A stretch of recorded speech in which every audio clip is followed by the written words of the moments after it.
Hello, dear friends. I'm Marina from MarsStars.net, and this is your monthly horoscope for March for those of you who have their sun or ascendant sign in Virgo. It's going to be a very important month because we have the beginning of the new astrological year, which is basically the next 12-month cycle, which, well, puts a new energy and new beginnings for all of us. And also we have Mercury retrograde and Venus and Mars changing their sign position. So a lot of things happening. And in this video, we're going to cover how those events are going to influence you personally and what you can expect from them. Okay, so the month starts with the transit sun in Pisces in your 7th house. And this is a great time to connect more with others, especially with partners, people who are very close to you. It could be your relationship partner or business partner, but generally think about how you can cooperate with others, how you can do something together with other people.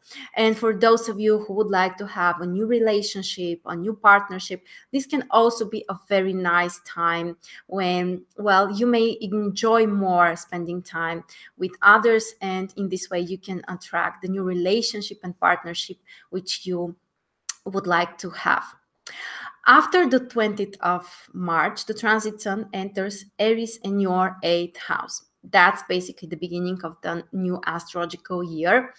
And 8th house, guys, is no joke. So I will be completely honest that this will be probably the more difficult part of the month for you.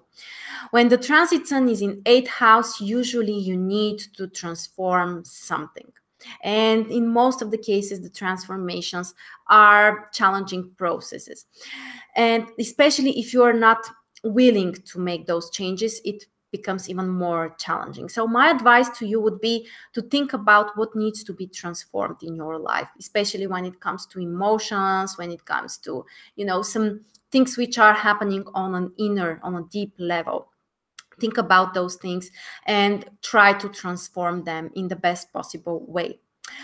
8th house, from a more material perspective, is also related to resources, especially mutual resources.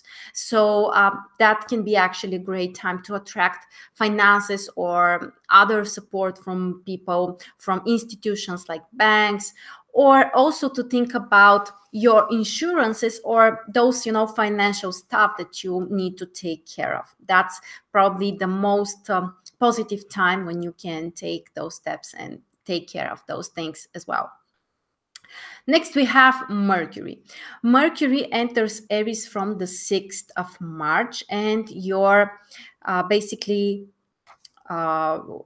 house. Okay, so what it means is that you also can plan a lot of things when it comes to finances, to investments.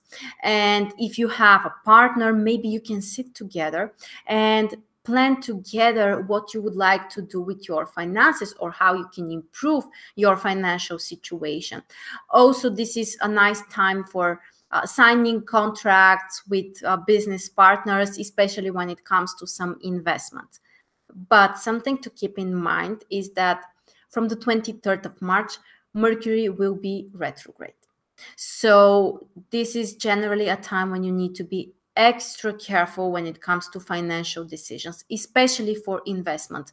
I wouldn't recommend you to invest money, resources, or anything after the 23rd of March and basically for the upcoming 3 weeks after that. This is the time when, well, some things from the past might come up when it comes to your finances. Maybe if you have some credits or some financial obligations which you have forgotten about, now is the time to take care of those things. And generally, just be more careful with your finances. Next, we have Venus. Venus will be in Pisces in your 7th house during the first few days of the month, which is very, very supportive for relationships, for enjoying more the time you spend with your partner, or even for starting new relationships, for going on dates, for negotiating with business partners as well. So a very harmonious position.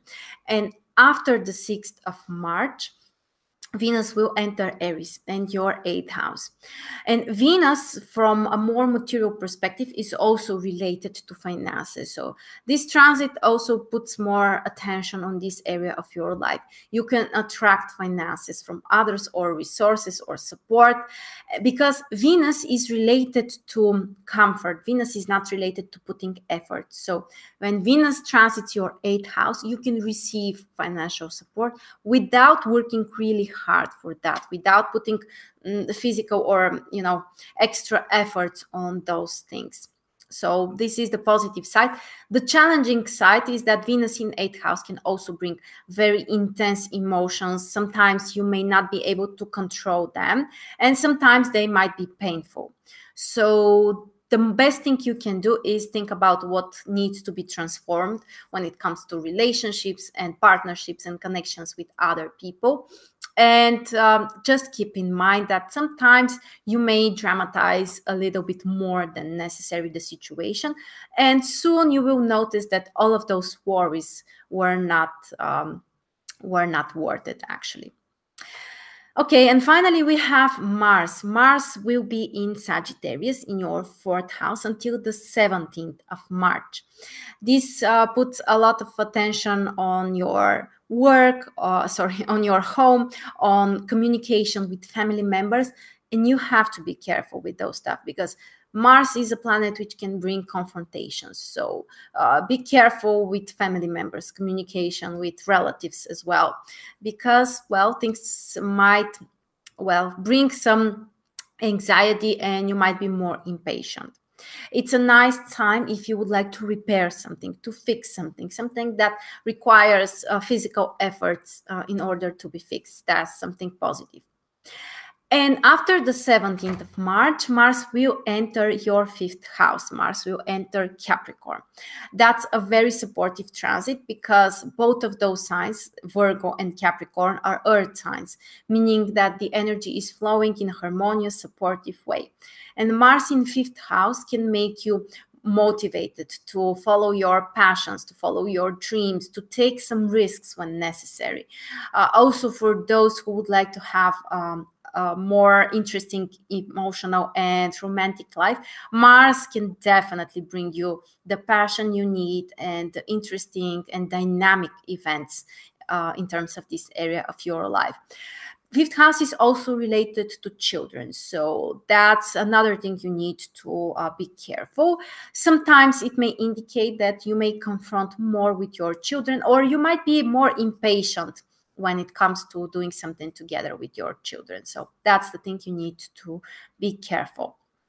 And generally, these are the most important events during March. Thank you so much for joining me, and happy new astrological year to everyone.